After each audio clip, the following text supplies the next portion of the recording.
तो समस्त को मोर हेलो हाय नमस्ते मु इप्सिता वेलकम करुच्ची आज गोटे न्यू शॉर्ट्स वीडियो को।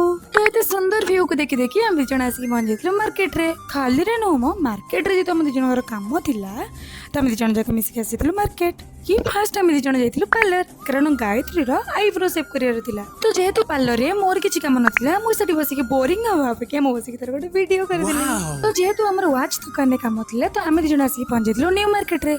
और सेठी मोर सुंदर कंडीज तो भेट होला तो मैं बोली चलो आर भी गोटे वीडियो नहीं जावा। तो जेहेतु हमको वॉच रे ग्लास पकेर थिला हेले ग्लास टा से दुकान में अवेलेबल नथिला तो आम दिज मिसिक आसी गलु गोले मार्केट। तो से मार्केट को आसिक भी हमको फेरी जाऊ पड़ला कारण कल गोले मार्केट बंद थिला। तो एते सारा कष्ट कसरत कर सारा परे तथापि भी आम हार मानी तो पुणी थे गोटे दुकान को गलु हेलो सेठी भी वॉच रो ग्लास मिललानी तो आम दिजन जाक निराश ही फेरिलु। तो फेरिलु माने घर को नुह मोमो दुकान तो मार्केट जाकि मोमो न खाई आसले कौन हम कि तो मोमो खाई आम दिजन जाक घर को आसिलु।